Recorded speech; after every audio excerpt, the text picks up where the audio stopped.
Liturgia diária. Solenidade de Nosso Senhor Jesus Cristo, Rei do Universo. Primeira leitura, 2 de Samuel, capítulo 5, versículos 1 a 3. Leitura do segundo livro de Samuel. Naqueles dias, todas as tribos de Israel vieram encontrar-se com Davi em Hebrom e disseram-lhe: Aqui estamos, somos teus ossos e tua carne. Tempos atrás, quando Saul era nosso rei, eras tu que dirigias os negócios de Israel, e o Senhor te disse: Tu apacentarás o meu povo Israel e serás o seu chefe.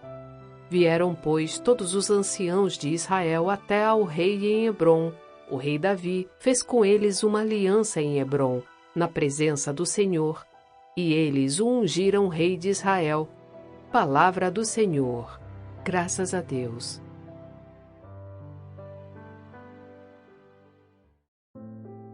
Salmo responsorial 121.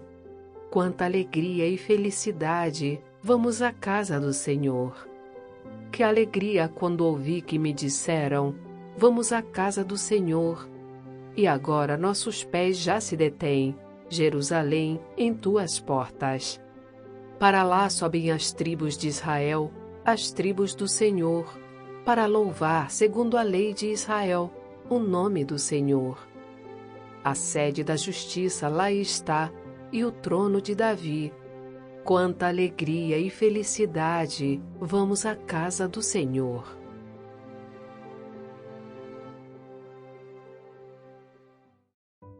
Segunda leitura. Colossenses capítulo 1, versículos 12 a 20.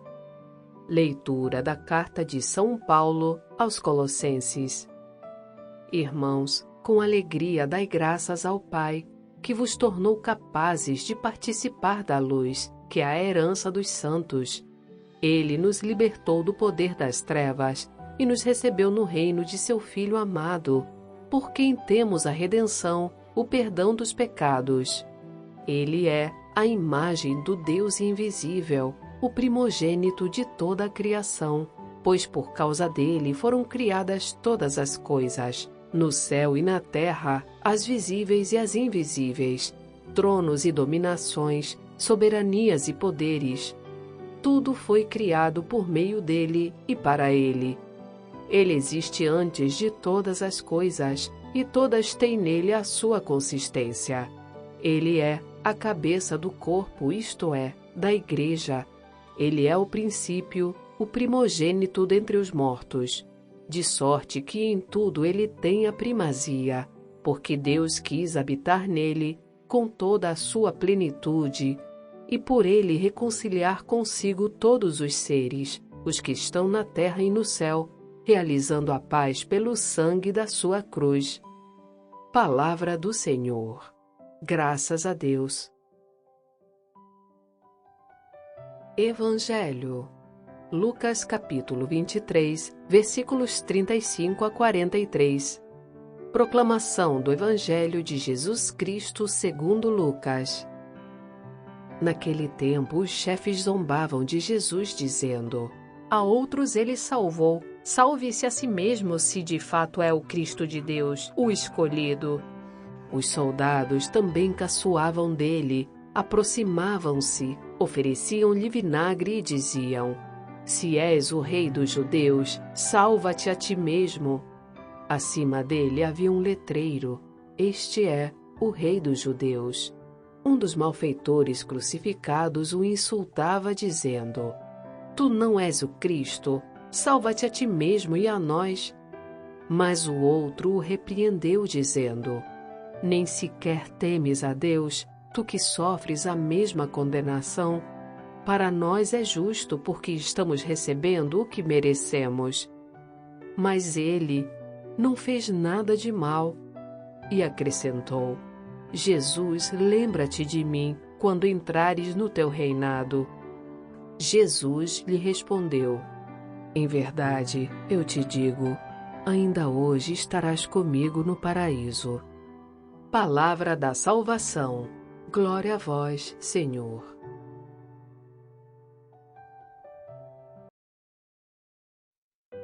Mais uma vez recebemos aqui o Antônio Santoro para o Conversando sobre a Palavra. Oi pessoal, oi Sônia, tudo bem com vocês? Estamos aqui para mais um programa Conversando sobre a Palavra, onde nós tentamos levar para vocês uma explicação numa linguagem fácil, numa linguagem acessível das leituras da nossa missa dominical. Pessoal, antes de começar o programa, eu peço a vocês, deixem um joinha nos nossos vídeos, deixem um comentário, qualquer comentário, gente, não precisa ser nada elaborado não, mas os comentários nos ajudam. Se inscreva no nosso canal, compartilhe esse trabalho com outras pessoas. Nós não anunciamos o nosso trabalho, nós não fazemos propaganda. Nós só chegamos a mais pessoas através do compartilhamento que vocês fazem e das recomendações do YouTube. Por isso, todas essas atitudes são importantes. Elas ajudam o YouTube a entender a importância do nosso vídeo, né? E ele compartilha para mais pessoas. Se muita gente assiste, se muita gente comenta, o YouTube entende que o vídeo é importante. Portanto, gente, todas essas maneiras são formas de vocês nos ajudarem a evangelizar. Nos ajudem a evangelizar. Pessoal, hoje nós celebramos o último domingo do nosso ano litúrgico. O nosso ano litúrgico que vai se encerrar ao final dessa semana, que se inicia com a solenidade de Nosso Senhor Jesus Cristo, Rei do Universo. Esse é o nome que nós damos ao 34º e último domingo do tempo comum. Esse ano litúrgico ele foi marcado pela leitura durante os domingos, da maioria deles, do Evangelho de Lucas. A partir da semana que vem, nós já estaremos no tempo do Advento. Nós já iremos iniciar um novo ano litúrgico, que vai ser marcado pela leitura dominical do Evangelho de Mateus. Nossa igreja ela tem sempre 3 anos litúrgicos diferentes, que são chamados de A, B e C. Estes anos eles têm as leituras dominicais diferenciadas entre si, mas a marca que diferencia bem eles é a escolha do evangelista das celebrações dominicais. Respectivamente, a gente tem no ano A, Mateus, no ano B, Marcos e no ano C, que a gente encerra hoje, Lucas. E vocês podem agora estar se perguntando, e o Evangelho de João? O Evangelho de João, por ser muito diferenciado dos outros 3, que possui muitas semelhanças entre si nos seus conteúdos, o Evangelho de João ele é utilizado todos os anos, em celebrações especiais. Ele não possui um ano específico dedicado a ele. E nesse último domingo do ano litúrgico, o tema da nossa liturgia é a realeza de Jesus e a maneira pela qual ela deve ser compreendida. Certamente, ela não pode ser compreendida da maneira que a gente compreende o conceito de realeza para os seres humanos. A realeza de Jesus ela precisa ser entendida dentro do conceito de amor, do perdão, do serviço e da entrega ao próximo. Muito diferente da compreensão que nós temos quando nós analisamos os reis da história das nossas sociedades. Pensemos bastante nisso, Jesus é o rei que serve e não o rei que é servido. A nossa primeira leitura de hoje, ela vai nos falar da realeza. Ela vai nos mostrar o exato momento em que Davi se tornou rei de Israel. Na época do reinado de Davi, o povo hebreu experimentou tempos de grande paz, de grande abundância, tempos que ficaram marcados na memória dos israelitas. Depois desse tempo, o povo hebreu passou por grandes tribulações, mas sempre com a promessa de que um descendente de Davi iria surgir para restaurar o reinado de Israel e fazer com que o povo voltasse a viver novamente tempos de felicidade e de paz. Essa promessa se cumpriu com a vinda de Jesus, mas ela não foi compreendida por grande parte do povo, que tinha uma expectativa de um rei que se enquadrasse nos conceitos humanos de realeza. E Jesus estava muito longe de ser definido dessa maneira.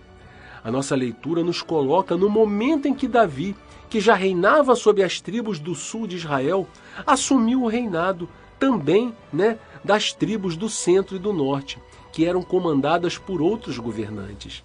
Dessa forma, o reino de Israel foi unificado sob o trono de Davi, para fazer frente aos principais inimigos que combatiam contra eles naquele momento, que eram os filisteus. Vocês lembram do episódio em que Davi derrotou Golias? Então, Golias era um dos maiores e mais poderosos guerreiros do exército dos filisteus. Pessoal, quando Davi aceita reinar e comandar as 12 tribos de Israel, a gente vê o primeiro momento da história em que todas as tribos foram comandadas por um único rei. Essas 12 tribos que agora estão reunidas são aquelas que a teologia acabou por definir como povo de Deus. Mas o autor do livro dos Reis, ele vai mais além. Ele quer colocar também uma marca teológica sobre esse texto, deixando um ensinamento para os seus leitores. Para isso, o autor coloca na boca dos anciãos que estão na presença de Davi a seguinte frase que nós vimos na leitura. Tempo atrás, quando Saul era nosso rei, eras tu que dirigias os negócios de Israel. E o Senhor te disse, tu apacentarás o meu povo Israel e serás o seu chefe. Com essa frase, o autor nos mostra que a realeza de Davi é um acontecimento que expressa a vontade de Deus com o seu povo. Ele quer mostrar que Deus conduzirá o povo através do reinado de Davi. Perceberam?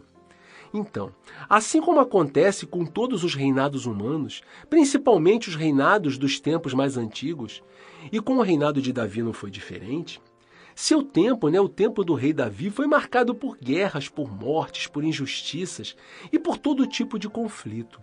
Mas apesar disso tudo, apesar de todas essas falhas e defeitos que são características dos seres humanos, Davi, no decorrer da sua vida, se mostrou um grande político e um homem de boa moral. Davi teve um governo de sucesso, no sentido de que o povo viveu tempos de abundância e de paz. Ele derrotou seus inimigos em batalha e o seu governo ficou marcado na memória do povo de Israel como uma época em que Deus estreitou a aliança com o seu povo através do reinado de Davi. Foi essa memória do povo de Israel que fez com que a expectativa por um novo libertador ficasse sempre na expectativa de um rei poderoso, de características militares, que viesse libertar o povo novamente. Quando Jesus veio, muitos não o reconheceram, porque ele tinha suas esperanças numa libertação política e não numa libertação nos moldes que Jesus veio fazer. E o que é que Davi tem a ver com a solenidade de Cristo Rei? Jesus, pessoal, é considerado, sob a ótica do Novo Testamento, a resposta de Javé ao seu povo, em relação àquela promessa feita pelos profetas de que um novo rei, descendente de Davi, viria para libertar o povo de Israel. Jesus veio para restaurar, não com a visão humana, mas com a visão de Deus, com a lógica de Deus, o tempo de felicidade e de paz que o povo viveu sob o reinado de Davi. Lembram da marca teológica que nós mencionamos, que foi inserida pelo autor do texto da primeira leitura? Quando ele coloca na boca dos anciãos que Davi apacentará o povo de Israel? Da mesma forma, Jesus é o pastor que apacentará e conduzirá o rebanho para as melhores pastagens. Essa é a nossa relação entre a primeira leitura de hoje e a nossa solenidade de Cristo Rei. A segunda leitura de hoje é retirada da carta de São Paulo aos Colossenses. Como a gente já viu em leituras anteriores retiradas dessa mesma carta, Paulo quer demonstrar aos Colossenses que somente a adesão voluntária a Jesus é suficiente para que eles obtenham a salvação. Não são necessárias nenhuma outra prática como defendiam algumas pessoas para que a salvação fosse obtida. Somente a adesão verdadeira e sincera a Jesus basta, nada mais é necessário. E no nosso texto, Paulo quer mostrar aos Colossenses que eles foram retirados das trevas em que eles viviam e foram transferidos para o reino de Jesus por obra e graça de Deus. Paulo também celebra a supremacia de Jesus, a participação de Jesus na criação do mundo e na sua redenção.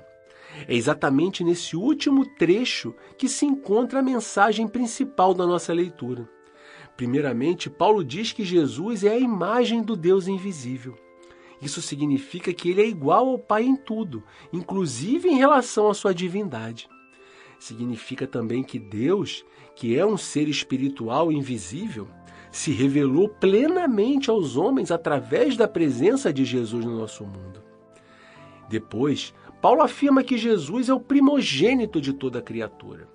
Como a gente já viu, em outros programas, na cultura judaica, no contexto da cultura judaica, o primogênito era o principal herdeiro da família e que também possuía autoridade sobre os seus irmãos mais novos. Quando nós aplicamos essa imagem a Jesus, a gente vê que ele tem a supremacia do reino de Deus e tem a autoridade sobre toda a criação. Mais na frente, Paulo diz que tudo foi criado por meio dele e para ele. Ele existe antes de todas as coisas e todas têm nele a sua consistência. Analisando essa afirmação, a gente vê que todas as coisas têm em Jesus o seu centro, a sua harmonia. A gente vê também que é Jesus quem comunica para nós a vida do Pai e que ele é a finalidade de toda a criação.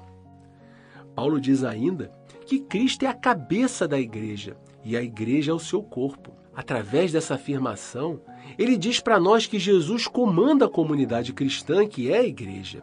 Ele é a cabeça da comunidade.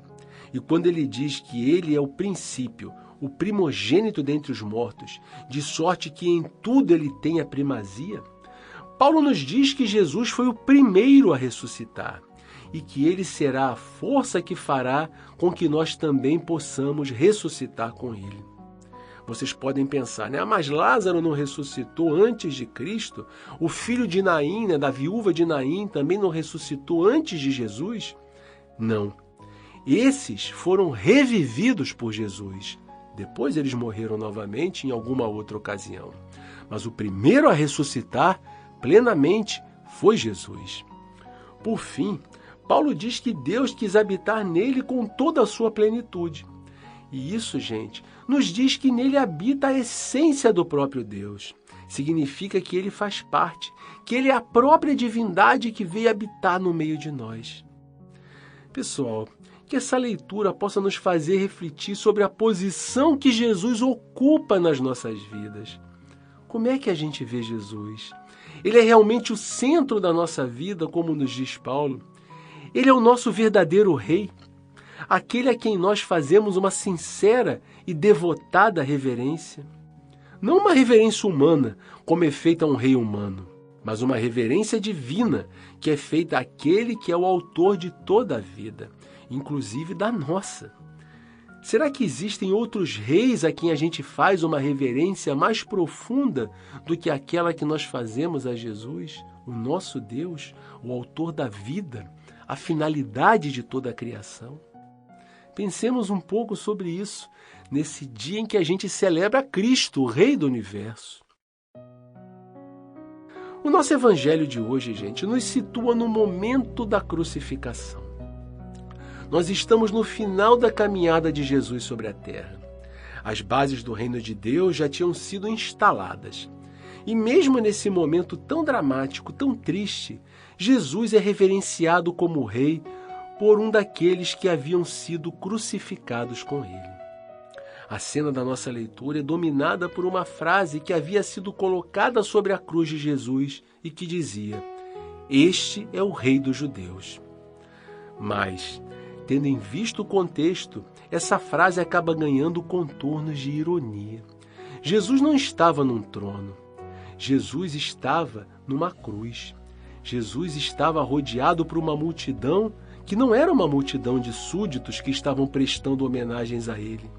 Jesus não exercia autoridade sobre a vida ou sobre a morte de ninguém que estava ali.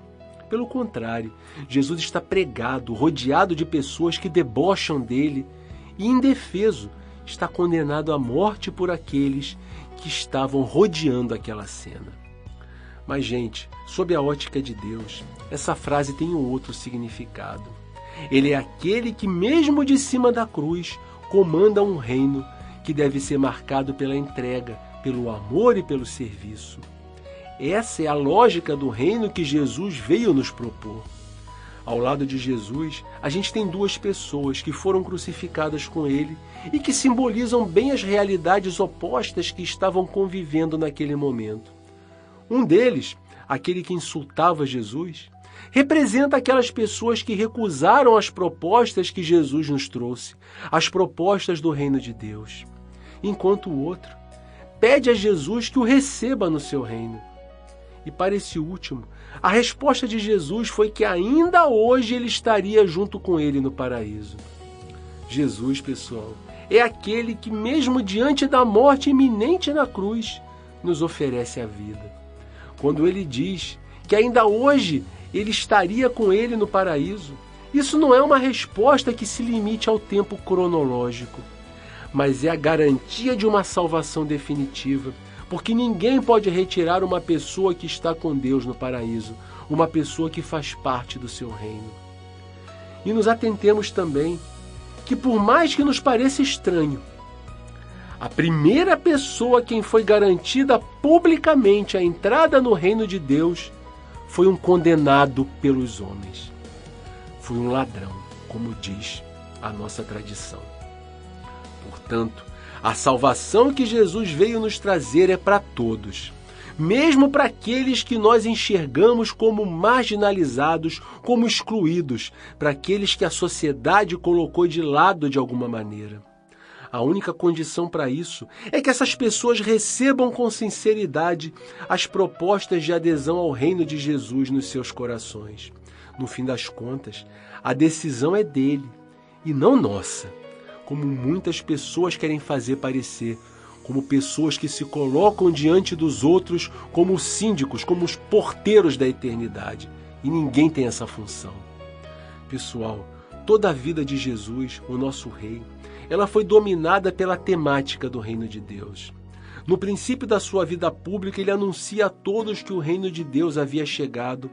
E no final da sua vida humana, ele garante a um condenado que o reconhece como rei, que ainda hoje ele estaria junto com ele no reino de Deus. Toda a vida de Jesus foi marcada pela consciência que ele tinha a respeito da sua realeza, da sua divindade, mesmo que ele não tenha assumido publicamente a condição de Messias, porque ele sabia as consequências que isso podia ocasionar em um país que vivia uma efervescência política, e uma ansiedade enorme pela vinda de um libertador político, de um libertador militar. Jesus não quis colocar mais lenha nessa fogueira, até porque ele sabia que o seu reino não passava por um trono físico, nem por esquemas de poder e de autoridade. Então Jesus é rei? Ele é. Ele é, com certeza, mas não na lógica dos seres humanos, mas na lógica de Deus. E como é um reino na lógica de Deus? É um reino que se baseia no serviço, na entrega e no amor. Jesus nos dá o exemplo de como deve ser o ritmo desse reino. Pessoal, celebrar a festa de Cristo Rei não é celebrar um Deus que se impõe pela força, pelo poder ou pela opressão. Um Deus que nos causa medo, que nos faz andar preocupados o tempo todo sobre que castigo ele poderá nos impor. Definitivamente, esse não é o Deus do reino que Jesus veio apresentar para a gente. Celebrar a festa de Cristo Rei é celebrar um Deus que nos acolhe, que nos ama, que se interessa por nós, pelos nossos problemas, pelas nossas angústias. Um Deus que quer ver todos vivendo num mundo de irmãos e não num mundo de exclusão. É celebrar um Deus que é essencialmente amor. Um Deus que quer reunir e salvar a todos. Um Deus que veio ao mundo oferecendo a oportunidade para todas as pessoas, absolutamente todas, para que todas tivessem o mesmo direito de ingressar no seu reino. Ele fez o mesmo convite para todos, independentemente da sua posição social, do seu nível de instrução, da sua capacidade econômica ou de qualquer outro critério que as nossas sociedades utilizam para fazer separação de pessoas. Ele quer reunir a todos. Ele não quer perseguir nem condenar ninguém. Que possamos extinguir de vez, de dentro das nossas mentes, essa imagem do Deus castigador, do Deus perseguidor, que é quase um contador, que fica pesando numa balança tudo que a gente faz de bom e de ruim, para ver, no final, fazer as contas e dar um veredito sobre nós. Deus não é assim. Para Deus, basta somente um gesto sincero de conversão, como tantas vezes nós vemos narrado nos evangelhos. Hoje mesmo a gente viu um condenado entrar para a história como a primeira pessoa que teve seu acesso ao reino de Deus garantido pelo próprio Jesus. E para terminar, pessoal, nós devemos fazer uma reflexão sobre as nossas comunidades, sobre as nossas igrejas, baseados nessa realeza de Cristo, na realeza que dispensa tudo que não está ligado ao amor e ao serviço, à entrega e à doação ao irmão. Era dessa maneira, sob essa lógica, que Jesus estabeleceu sua realeza nesse mundo. A nossa própria igreja, formada por seres humanos, falhos que nós somos, passou séculos tentando fazer o que Cristo não fez, tentando realizar conversões forçadas, levando pessoas consideradas hereges para morrer nas fogueiras. Mas isso tudo passou. E hoje a nossa igreja não faz nada nem parecido com isso, como muitos gostam de nos acusar, como muitos gostam de ficar revirando poeira de debaixo do tapete. Mas nós vemos ainda, em diversas comunidades, pessoas sendo guiadas por atitudes vaidosas, por atitudes prepotentes, pessoas que exercem lideranças de formas impositivas, que são contrárias à forma de liderança que Cristo exerceu sobre a comunidade do seu tempo. Foi exatamente o exemplo do Deus Salvador, do Deus amoroso, que conseguiu transformar a vida de tantas pessoas e transforma até hoje. Que nós possamos conduzir nossas comunidades, começando por nós, através do exemplo de Jesus, oferecendo a elas o amor, a doação, o serviço, a entrega sincera, ou qualquer outro dom que nos aproxime das virtudes que nos foram deixadas como exemplo pelo próprio Jesus. Comecemos dentro da nossa casa, a nossa comunidade mais próxima de nós, depois pela nossa vizinhança, pelo nosso trabalho, pela nossa rede de amizades. É por aí que a gente tem que começar a exercer as propostas do Evangelho. Nós temos que ser autênticos com Jesus e com aqueles que vivem uma vida próxima de nós. Tenhamos a certeza de que mesmo com a nossa vida repleta de limitações e defeitos, o Senhor Jesus, o nosso Cristo Rei, sempre se fará presente e conduzirá os corações de todas as pessoas que o procurarem de coração aberto, de coração sincero. Pessoal, muito obrigado a vocês que nos ouviram durante todo esse ano litúrgico. Vocês são a nossa melhor propaganda. Anunciem o Vox Católica, compartilhem o nosso trabalho, divulguem os nossos vídeos. Um grande abraço para vocês e até o nosso próximo programa, já no ano A, no ano de Mateus, no nosso próximo domingo. Um grande abraço para todos. Obrigada, Antônio. Obrigado, ouvintes. Tenha uma excelente semana e que Deus abençoe a todos.